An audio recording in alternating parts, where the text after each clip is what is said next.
Olá, olá pessoal, tudo bom?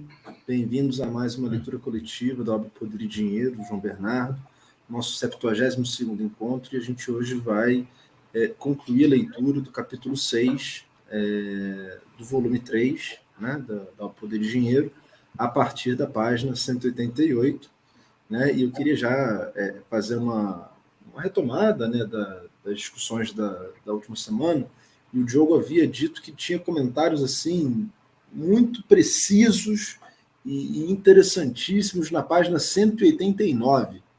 Então, Diogo, por gentileza, se você quiser começar ali por essas passagens assim que são turning points da obra, fique à Sim, vontade. eu acho que é bom a gente relembrar, né, nossos espectadores também, porque que a gente não avançou para além da página 188 na última semana, né? Infelizmente, faltou um pouco de comprometimento aí em parte do nosso grupo, né? Comprometimento que, aliás, falta em absoluto ao ex-camarada Matheus, né? Que a partir desse momento eu corto da minha lista de amizades, porque é alguém que não tem compromisso. Deixar isso registrado aqui. Me parece que o carregador foi danificado durante a destruição da casa, né, que ele passou recentemente, um processo de demolição, e aí o carregador acabou sendo afetado. Lamentável, assim, a gente precisa ajustar certas pontas aqui nesse grupo. Eu sinto muito ressentimento entre nós, muito ressentimento acumulado ao longo das últimas reuniões. Então, assim, fica essa necessidade para a gente avançar no futuro. De repente, convidar alguém da psicologia para se juntar a nós. Faremos uma festa no final de ano e tudo se resolve. É uma outra forma de solucionar os problemas. Mas, brincadeiras à parte, né, como caracteriza a falta de seriedade desse coletivo, pergunto a vocês de fato, assim, se vocês querem já começar destacando algum ponto. Né, eu já manifestei aqui antes da gente começar a reunião que me parece que esses capítulos, né, sobretudo o capítulo 6, ele se dedica longamente a listar exemplos. Então, não separei muitos trechos de leitura para essa sessão específica, mas estou aqui curioso para ouvir o Mário e o Diogo trocar ideia com vocês e também ler os trechinhos que eu separei, a gente ir conversando junto.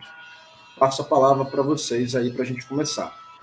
Eu separei os trechinhos nesse começo aí, da 189 até a 192, tem algumas coisinhas que eu queria destacar.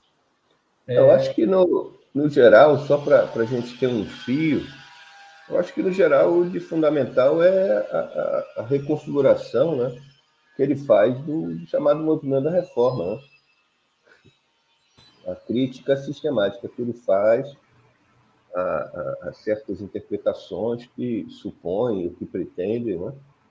E o movimento reformista papal envolveu, de fato, um conjunto de ações que privou a Igreja da ascendência, da intervenção laica, né? E a avaliação que ele faz mostra uma perspectiva radicalmente distinta disso. Com até alguns adjetivos bem interessantes, né? Acho que é nefática, né? Que eu tive que olhar no dicionário, aprendi uma palavra nova hoje, que é aquele que habita as nuvens, né? Mas eu acho que tem esse elemento bem central, Mário, mas antes disso ele ainda segue uma discussão do item anterior, que é a coisa da linhagem pela via masculina, né? A gnática. Que ele aborda quais são essas primeiras páginas que o Diogo vai destacar. Ele faz uma mudança para o tema da reforma a partir, acho que é da 194, 195, que faz essa mudança mais precisa. Sim, era exatamente isso do que eu ia destacar, né? Que ele começa ali a página 189 a falar daquela questão da importância de uma imposição mais rigorosa do celibato clerical, no sentido de evitar uma série de problemas, como a necessidade das alianças matrimoniais, o risco trazido pela falta de sucessores masculinos, a fragmentação do patrimônio por herança ou dotes, né? O que teria permitido às famílias aristocráticas usar essas congregações religiosas para consolidarem a sua própria perenidade, né?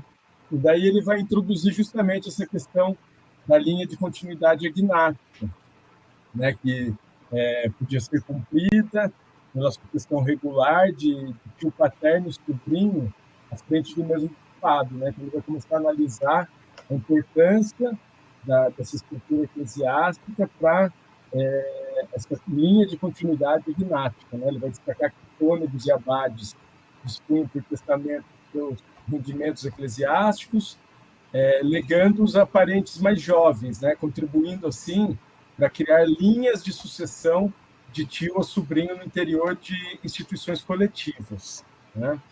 E aí, isso na página 190, eu percebi que ele retoma um pouco uma discussão que a gente fez na semana passada, sobre a necessidade de analisar a sociedade a partir da relação entre as classes sociais, e não analisar uma classe social de maneira individualizada e isolada, né? Então, um trechinho ali da 190, que ele coloca, uma vez mais, a estrutura interna da classe senhorial foi condicionada pelas relações de exploração que ela mantinha com a classe servil e a função das igrejas e mosteiros enquanto elementos de ordenação do habitat e do controle das populações não se deve separar do seu papel no sistema familiar da aristocracia. Então, aquela discussão que o Caio levantou na semana passada, né, que depois acabou aí, a gente falando um pouco ao longo da semana. E, por fim, para terminar esse primeiro destaque, né, ele também coloca a importância das instituições religiosas para a afirmação e para a manutenção da linhagem agnática, né? Já que essas instituições religiosas elas contribuíam para garantir o contraponto àquele processo de dispersão total ou parcial de bens por meio da divisão de heranças que ele colocou nos trechos anteriores, né, que a gente leu na semana passada. Ele fala, né, daquela questão da divisão de heranças considerando os filhos segundos e outros filhos que não ficavam totalmente afastados desse processo de herança, né? Então, havia, pelo que ele coloca, uma necessidade de utilizar essas instituições religiosas para evitar que esse sistema de linhagem agnática ocasionasse um empobrecimento sistemático da grande maioria de seus membros, né? Evitando assim um risco social incompatível, que ele chama no texto, para a classe dominante. Aí, sim, queria abrir para se vocês tiverem comentário nesse último trecho, e depois disso, tem só um trechinho da 191 e 192 que eu queria levantar.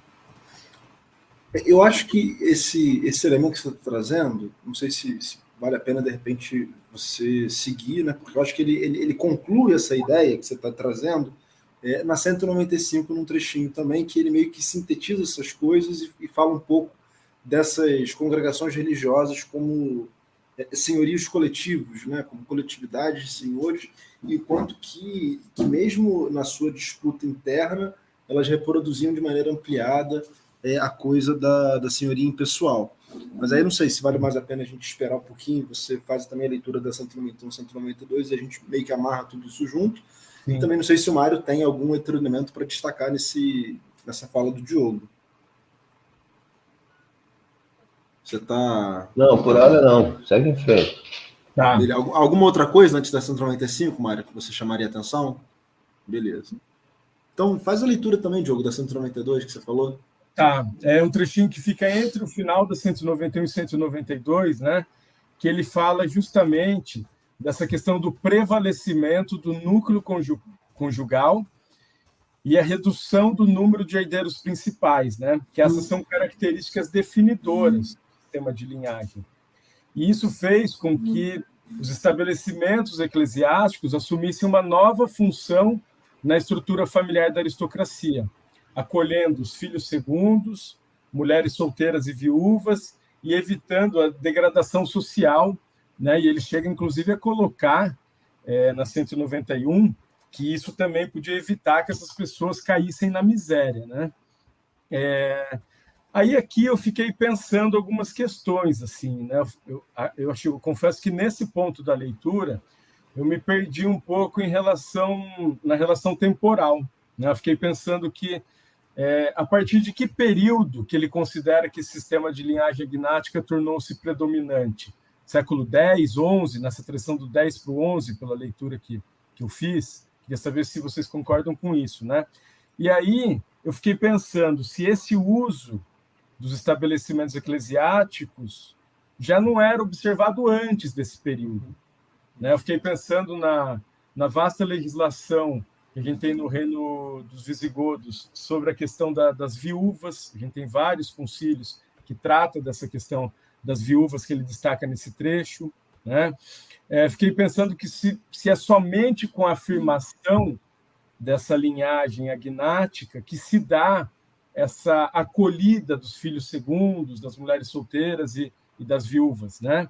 Se já não havia um uso estabelecido da instituição para benefício das famílias aristocráticas, e se o combate, né? Porque a gente tem vários cânones, inclusive legislações também que combatem a atuação de bispos que claramente beneficiavam suas famílias com doações de propriedades, de escravos. A gente tem casos de anulação de testamentos antes desse período, né? Anulação do testamento do bispo Ricimiro, por exemplo, no reino dos visigodos, né?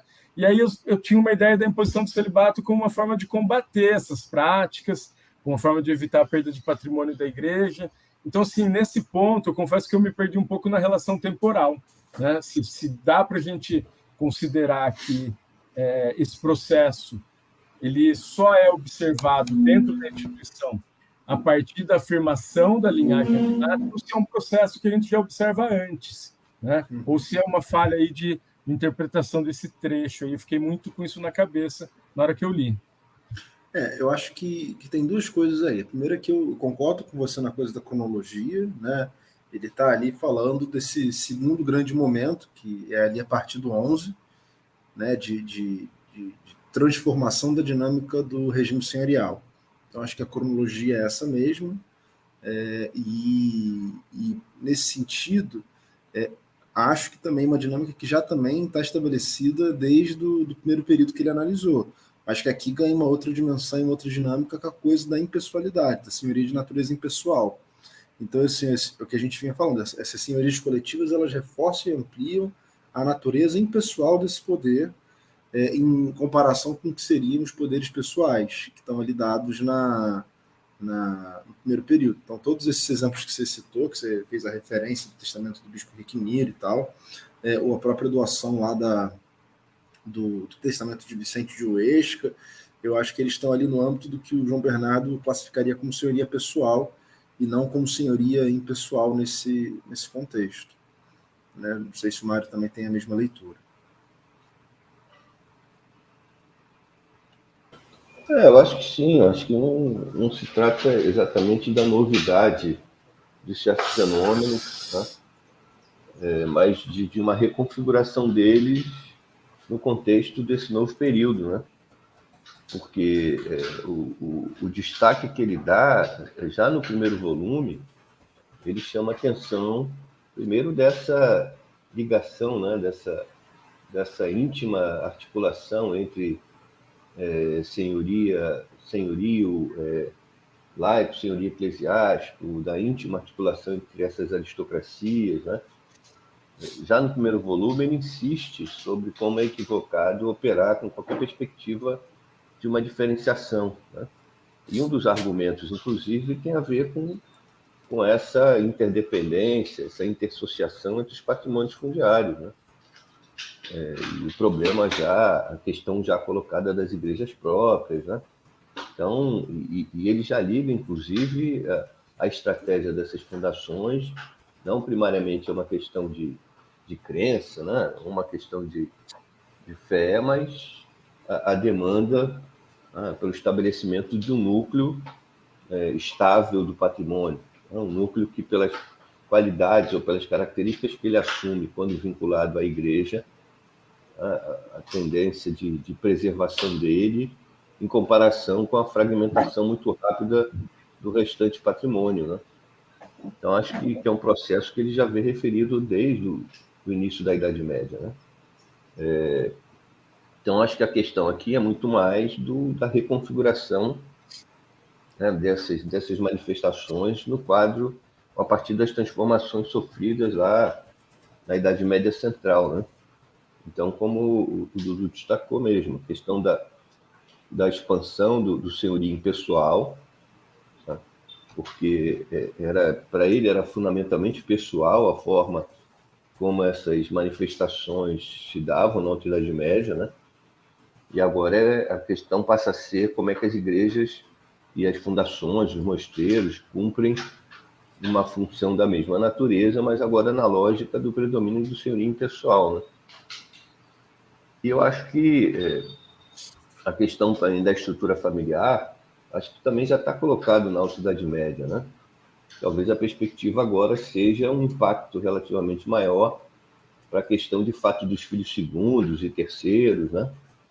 Em função, ainda que ele já tenha destacado que não foi uma revolução tão profunda, a primogenitura, mas isso de fato colocou uma certa tendência a preservar o núcleo patrimonial em torno do filho mais velho, né?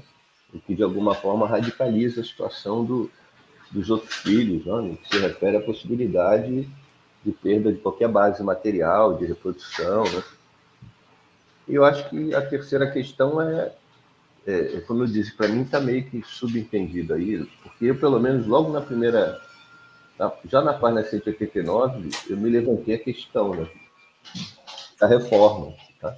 E quando ele avança no sentido de fazer a defesa dessa continuidade, dessa dinâmica, né, para mim, desde cara, ele vai colocar o problema da reforma, porque a reforma seria, digamos, um tema a contrapor, a bater de frente com os argumentos que ele está desenvolvendo. Né? Então, acho que a terceira questão vai nessa direção. Né? Então, eu acho que a própria tendência do agnatismo, para ele também já está dado desde a Alta Idade Média. Né?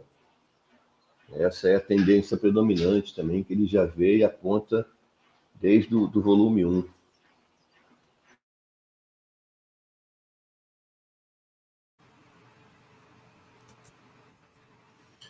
Acho que vai nesse sentido mesmo, então, Diogo. Você está de acordo? Você quer retomar algum desses pontos ou a gente passa ali para 195 que eu tinha comentado? Não, estou de acordo, né?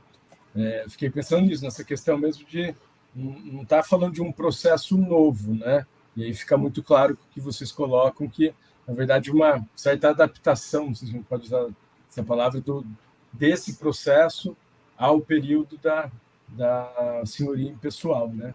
Então, as transformações aí inerentes e algumas continuidades de um processo que já vinha, mas que tem esse elemento novo da senhoria pessoal, né? E concordo totalmente. E a gente pode avançar lá para 195. Bom, faço então a leitura da 195, né? Eu fiz uma, para tornar mais compreensível aqui a leitura, eu fiz uma pequena supressão e um acréscimo assim, de um sujeito oculto da frase, só para facilitar. Então, o decisivo não era o montante dos bens doados a instituições religiosas coletivas, como abadias e mosteiros, mas o seu destino. Se fossem repartidas em testamento ou como concessão matrimonial, aquelas porções do patrimônio ficariam perdidas para o eixo da linhagem, enquanto que, pelo contrário, a sua colocação sob a égide de uma congregação religiosa as preservava, especialmente se existissem aí parentes a zelar por esses bens. Nesta estratégia, não se tratava de economizar terras e servos, mas de conservar coerente o eixo patrimonial da linhagem. Isso mostra que não bastavam a fé e o desejo de salvar a alma para justificar as doações. O objetivo principal consistia em assegurar a sobrevivência de um grupo no qual participavam, ou podiam a todo momento participar, os membros marginalizados das famílias doadoras, bem como de outras famílias senhoriais da região. Então, acho que meio que reúne esses elementos e meio que conclui esse primeiro momento aí do texto que a gente está lendo, né? Então, não sei se vocês concordam, mas acho que é isso. O quanto que essa estratégia foi sendo reunida e o quanto que ela acabou possibilitando a continuidade do patrimônio, mas aí, insisto, agora dentro dessas novas bases que estão vinculadas ali a uma expressão impessoal do poder. Esse tópico é também bastante importante porque a biografia, em geral, tende a ver aí, e a referir nesse contexto, que seria um deslocamento maciço de patrimônio da aristocracia laica e eclesiástica, né? Configurada aí nessa dinâmica das doações e tudo mais. Né? O que precisaria ser explicado, porque configuraria uma espécie de processo de autodestruição por parte dessa aristocracia laica, né? Se o movimento tomasse a configuração que aparentemente se dá, né? Porque corresponderia a uma tendência da aristocracia de se privar sistematicamente de uma base material constituída sempre a partir de muito esforço, né? E de se privar, portanto, na extensão dessa base material de poder, né? O que talvez só pudesse ser explicado em função de uma racionalidade que a gente imaginasse intrínseca a esse sistema, né? Ou uma irracionalidade talvez até relacionada ao peso da fé, né? A preocupação com a salvação da alma, essas questões, né? Não que elas não tivessem importância, mas que assumissem uma importância que geraria até uma postura irracional no que se refere à gestão dos patrimônios, né? Então, é algo que também, desde o primeiro volume, ele ressalta, né? Essa dinâmica de doação não supõe um deslocamento do patrimônio, tá? Não supõe a abdicação do patrimônio numa parte e a concentração maciça e autônoma na outra, né? Por conta da dinâmica como essas tais doações se dão na Idade Média, né? Os nexos não se perdem, né? Não é um movimento de deslocamento da propriedade que supõe que os doadores percam a relação, percam os mecanismos, inclusive, de gestão desses patrimônios, né? Portanto, isso precisa ser... esse tipo de referência é algo que a gente precisa ter um cuidado enorme em relação à Idade Média, né? Porque você fala doação, compra, venda, coisas do tipo, e a gente meio que imediatamente dá o sentido contemporâneo a esses movimentos, né? E aí, como eu disse, seria de fato inexplicável, só você supondo níveis tais de pressão da religião para supor que ela fosse capaz de promover, na esfera, digamos, das relações materiais, uma postura não só desinteressada, mas uma postura suicida até, né?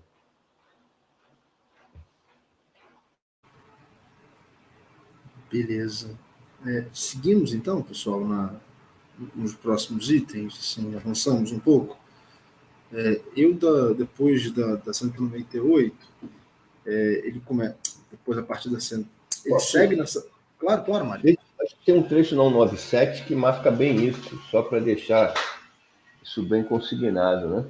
Uhum. Aí no parágrafo que se iniciou ainda na 196, na 197, no final da segunda linha, ele diz: nestes casos, ao colocar uma parte do patrimônio sob a égide de uma corporação eclesiástica, o chefe de uma família aristocrática não estava a proceder a qualquer alienação, mas, pelo contrário, a preservar o núcleo de bens e de direitos que ajudaria a definir um eixo de continuidade familiar que não poderia ser mais desagregado por iniciativa de parentes e descendentes. Mesmo em conventos, como os da Ordem de Cluny, que se destacaram enquanto centros de reforma religiosa, senhorias doadas por cada família administradas pelos parentes que tivessem professado o estabelecimento beneficiado, mantendo-se, portanto, os bens em relação com o quadro familiar de origem. E se esses monges transitassem para outros mosteiros, continuariam daí a gerir os bens concedidos pela sua família. E aqui também tem um outro elemento da expressão dessa dinâmica aristocrática, que esses senhores superiores de alta extração que faziam essas estratégias utilizavam também essas senhorias como base de inserção de uma aristocracia de menor extração, né, de mais baixa capacidade, de menor concentração de patrimônio. Então, utilizavam dessas doações ali para inserir membros de famílias aliadas e como parte dessa estratégia. né, de controlar a gestão desses patrimônios dentro de uma linhagem definida da família principal vinculada a essas congregações religiosas.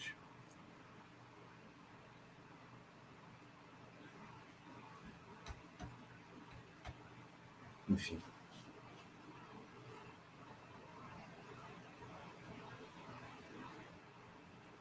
Aí, na minha referência, até o 198, ele segue falando um pouco dessa coisa das ordens e tal. A partir do 198, ele começa a mencionar assim, um pouco de quanto que isso também também acontece com as chamadas ordens militares, né?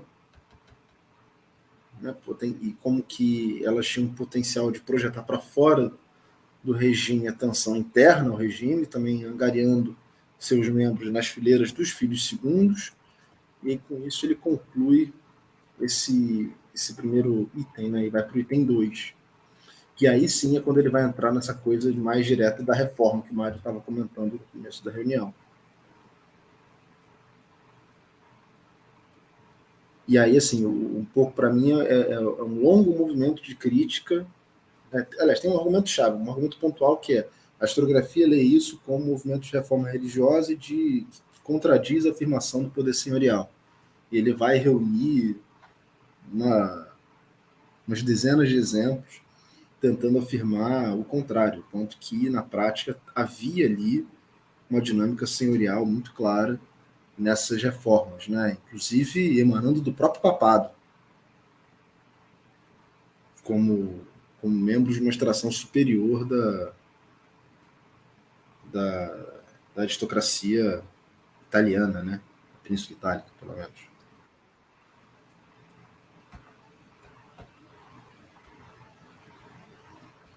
Enfim, mas como eu te falei, assim, desse ponto, anotações muito genéricas, assim, só para eu me guiar no texto, mas nenhum trecho que eu destaquei, assim, para leitura. Talvez, assim, um pouco já mais para o final, né, mas aí eu pulo muitas páginas, até já chegar no item 3, que é onde eu tenho algo marcado. Nesse item 2 eu já não teria muito mais a comentar, não sei vocês.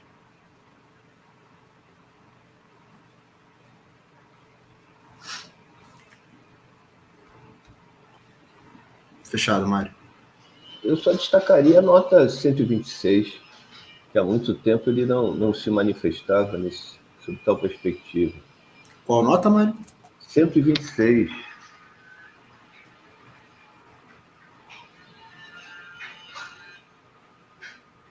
Porque ele faz a invectiva nada abonadora contra a senhora Bouchard. Ok. Então ele diz assim, mas é em Bouchard que encontra o exemplo mais extremo desse tipo de teses, né? Ou seja, da proposição de que a reforma da Igreja teria pretendido e, de fato, realizado a autonomia da Igreja em face dos poderes leigos. E aí ele toma a senhora Bouchard por referência, porque ele diz que ali ele encontra de forma mais radical esse tipo de tese. Aí ele diz, Bouchard considera que o fato dos chefes da Igreja, nomeadamente aqueles que animaram o movimento reformador, e os chefes da sociedade laica terem a mesma proveniência social, não implicava que prosseguisse os mesmos objetivos. E assim, de uma só penada, esta autora derruba uma parte considerável dos instrumentos historiográficos, pois o indicador documental mais sólido dos objetivos defendidos por qualquer conjunto de pessoas consiste precisamente na elucidação da origem dos seus membros e da teia de relações em que eles se inserem. Só depois de estabelecida esta base é que as expressões de representações biológicas podem ser devidamente perspectivadas.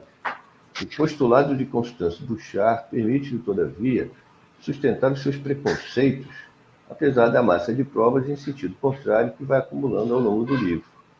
Afinal, depois de ter mostrado de maneira exaustiva que não existia qualquer distinção social entre os reformadores eclesiásticos e os grandes senhores laicos, a autora mantém imperturbavelmente a afirmação de que eram diferentes, por vezes mesmo opostos, os anseios de uns e de outros. Jamais encontrei uma obra que provasse a tal ponto o contrário do que a autora deseja. E se isto é uma homenagem à sua probidade científica, já a sua perspicácia enquanto historiador é muito menos evidente. É desse João Bernardo que eu gosto. Um abraço, meu caro.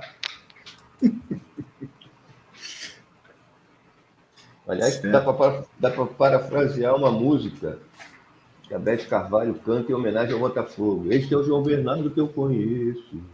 Este é o João Bernardo de que eu gosto. Muito bom, Mário.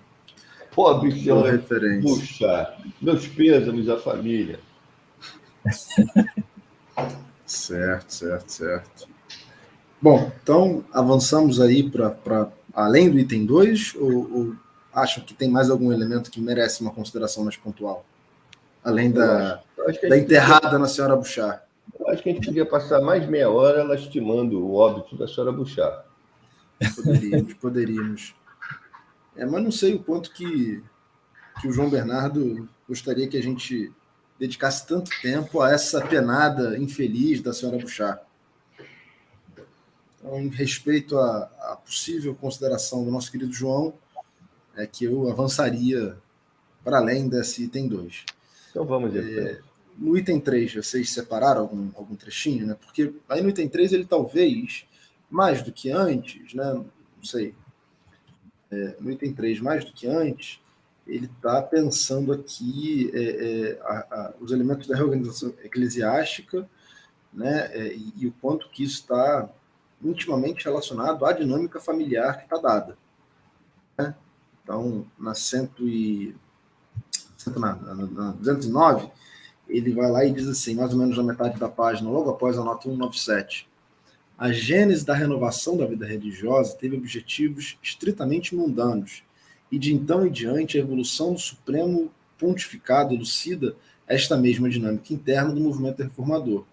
Dos meados do século XXI, dos meados do século XI até aos meados do século seguinte, a política dos papas visou a formação de um território de soberania compacto, indispensável às novas modalidades do bando impessoal, e o esplendor celeste servia apenas para dar mais brilho a uma autoridade que, feitas as contas, tinha uma base terrena bastante precária. Nas grandes disputas da época, os supremos pontífices e suas medidas de reorganização do clero constituíam muito mais um pretexto usado por forças alheias de que um fator de intervenção política própria. Então, um pouco essa coisa das dinâmicas dos papas, quase que como se dependesse exclusivamente deles, seria letra morta. Mas eram as dinâmicas do próprio regime que estabeleciam as possibilidades materiais do avanço dessa política papal em alguma medida. Não sei se é por aí que vocês viram também, se não foi. Essa é a discussão do Leandro, né, Mário? No final das contas, você quer comentar um pouquinho acerca disso, não? Ainda que a crítica do Leandro, que também é muito interessante, tenha menos a ver com esses aspectos, né? E mais com a crítica da ideia do papado como um poder centralizador, né? Como uma monarquia moderna, né? Então, a meu ver, pelo menos, o que ele mostra é que o papado, essa reforma, as medidas adotavam muito mais os nexos das relações feudais, né? Tanto que talvez pudesse ser algo caracterizado como uma expressão papal que alguns chamam de revolução feudal, né? Nesse período. E muito menos do que a projeção de uma lógica moderna. Né?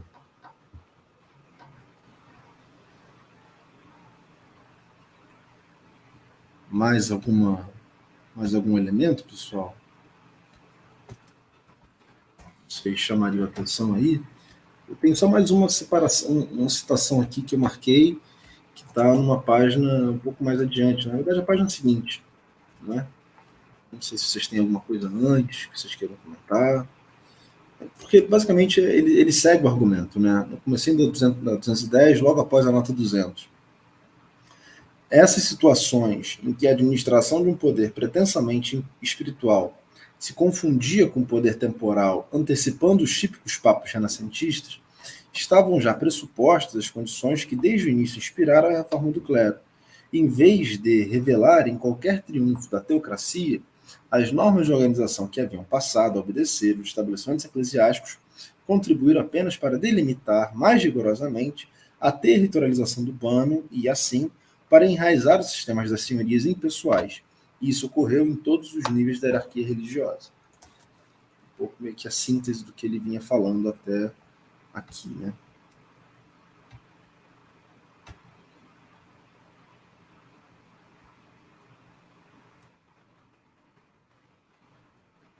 E aí, fundamentalmente, é isso. Assim, esse foi o último trecho que eu marquei assim de uma leitura mais detalhada para fazer aqui com vocês a discussão.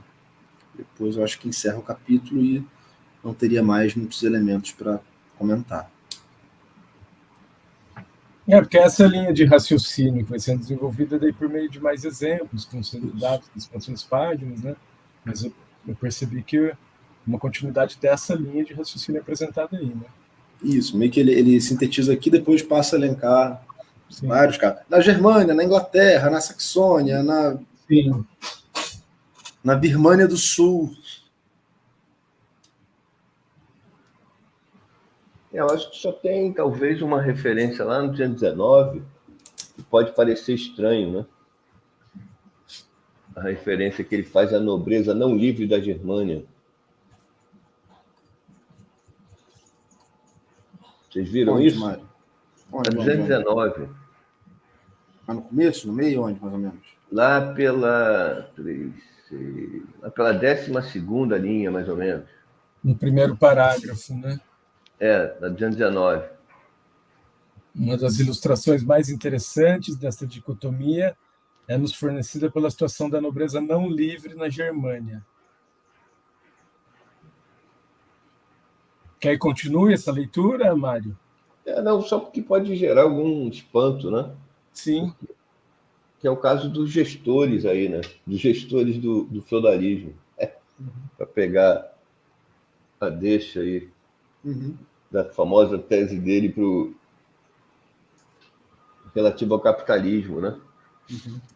Que são os ministeriais, né? Os administradores dos patrimônios fundiários que ascendem a uma posição social diferenciada, ainda que tivessem uma origem social muito baixa e fossem, inclusive, dependentes pessoais, né? No caso da Germânia. Aí ele diz lá, na sequência, conjugando as funções da elite, alguns dos estigmas da classe servil, essa camada social ficou repartida entre os dois sistemas familiares, enquanto os nobres, os seus membros demonstravam uma propensão pela estratégia matrimonial exogâmica, idêntica dos demais elementos da aristocracia, mas, enquanto não livres, eles sofriam pressões para sujeitarem endogamia, à medida em que o seu senhor preferia que os casamentos se efetuassem no interior do grupo de famílias de igual estatuto que dele dependiam e não com elementos de famílias que dependessem de outros senhores. Afinal, a completa fusão desse tipo de nobreza no seio da classe dominante, onde perdeu os traços de ausência de liberdade que ainda mantinha, implicou que também aqui prevalecesse o modelo exogâmico. Então, só para destacar aí, pode gerar um certo espanto, né? Uma nobreza não livre. Faz sentido. Bom, não sei. Então, assim, eu considero que a gente talvez pudesse encerrar por aqui e já indicar o início da leitura para o próximo capítulo, né, que é o capítulo 7, da vassalidade pessoal, a domesticidade impessoal. O que vocês acham? Eu acho que sim. Acho que não tem mais. Acho que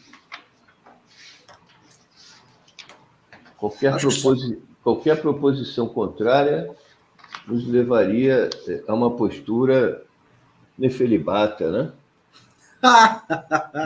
É verdade, Mário. E a gente só pode terminar aqui esperando que os demais membros do grupo retomem pelo menos os membros desavidos do grupo. recuperem pelo menos parte da vergonha na cara, né? De poderem partir. Exato. Eu não me espantaria que Matheus e Caio tivessem de fanfarronice lá em Cabo Frio. Não me admiraria. Não me admiraria. Matheus é um mentiroso. Quanto mais. É patológico, assim, uma coisa... Chega a ser nefelibata a postura dele. Tem que aproveitar a palavra que a gente aprende, né, Mário? Tem que aproveitar. Na próxima aula, eu estou doido para a aula de sexta-feira chegar. Ok. Essa foi uma palavra que eu tive que olhar no dicionário, né? Leia-se. Primeiro aluno que eu vir assim, mais chorumbático, nauseabundo, eu vou dizer, você é um nefelibata, rapaz. Excelente, Mário. Então, aguarda essa aula. Semana que vem você conta pra gente como é que foi a reação da turma. Pois é. Certo? E nos vemos na próxima segunda, impreterivelmente, às 14h, horário de Brasília, para seguirmos aí com o capítulo 7. Concluímos já a leitura de 1/3 do livro, mais ou menos. Então, acho que mais umas 20 reuniões a gente consegue concluir, com sorte, né? Em que pese o comprometimento do grupo, é lógico. Mas acho que de dezembro não passa.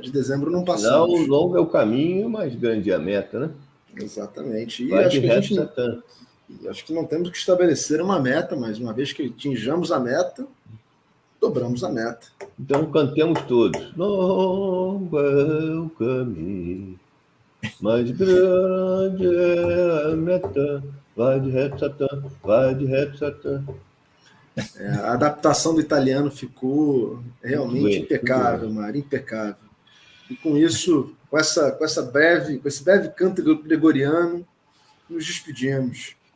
Saudações a todos os nossos muitos e muitos ouvintes que chegaram aqui até o 72º encontro. Nefelibatas do mundo inteiro univos. Valeu.